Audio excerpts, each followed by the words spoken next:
Olá, pessoal! Hoje vamos comentar mais uma questão de farmacologia, agora de farmacocinética. E se você ainda não me conhece, vai lá no Instagram e segue o Fármaco Concurso, que lá eu posto muitas dicas de farmacologia.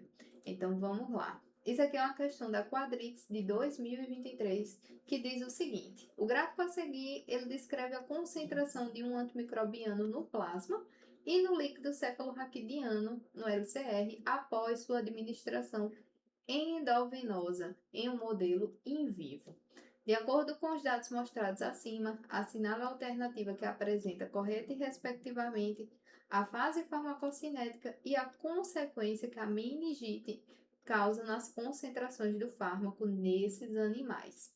E aí, o que é que a gente obtém aqui desse gráfico? A gente obtém que um fármaco, quando administrado por via endovenosa, ele atinge, concentração máxima de 100, tá vendo? Do plasma, certo? E no LCR, no líquido cefalorraquidiano, de forma normal, ele praticamente não tem concentração quase nenhuma lá no LCR, certo? A concentração é bem baixa. Mas, quando está ocorrendo um processo de meningite, né, que está tendo inflamação das meninges, olha como a concentração dele no LCR aumenta, certo? Vamos compreender, relembrar, na verdade, né, que a barreira hematoencefálica é uma barreira nossa protetora do sistema nervoso central e vários fármacos, quando são administrados, ele não consegue atravessar a barreira hematoencefálica, certo? Então, os fármacos eles têm que ser bastante lipossolúveis para conseguir ultrapassar a barreira hematoencefálica e, assim, né, atingir o LCR.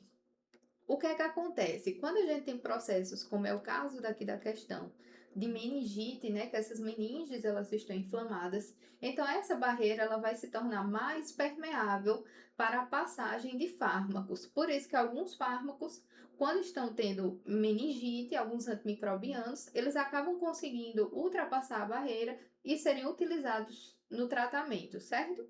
Então é isso que aconteceu aqui. A concentração de forma normal no LCR são baixas, mas quando está ocorrendo um processo como esse, a barreira ela vai ficar mais permeável à passagem de medicamentos. Então a questão pede o quê? A fase farmacocinética e pede a consequência que a meningite causou nas concentrações do fármaco nesses animais. Então aqui nas alternativas a gente tem, em relação à fase farmacocinética, absorção, absorção, distribuição e depuração. A letra E a gente já descartaria, porque depuração não é uma fase farmacocinética, certo? A gente tem absorção, distribuição, metabolismo e excreção. Então, depuração a gente já descartaria aqui a letra E. As outras alternativas falam de absorção e distribuição.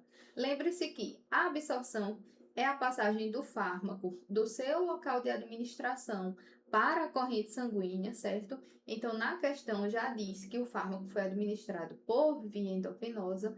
Então, quando é por via endovenosa, o fármaco é administrado diretamente na corrente sanguínea, então não passa por essa fase de absorção. E já a distribuição é a saída do fármaco da corrente sanguínea e ele vai ser distribuído para outros compartimentos do corpo. Então, um deles, que pode ser ultrapassado, distribuído, na verdade, é a barreira hematoencefálica.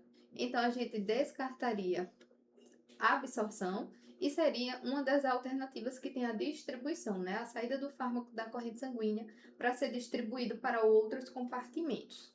A letra C, ela disse que a meningite resulta em uma barreira hematoencefálica impermeável a um fármaco que anteriormente poderia ultrapassar essa barreira.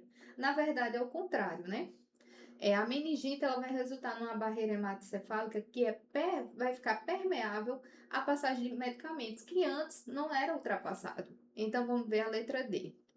Na letra D, diz que a meningite resulta em uma barreira hematoencefálica permeável a um fármaco que anteriormente ele não ultrapassaria essa barreira.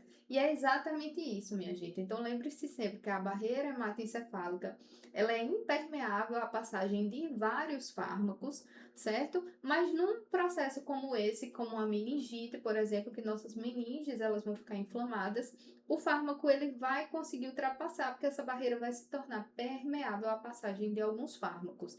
Então, por isso, nossa alternativa aqui é letra D.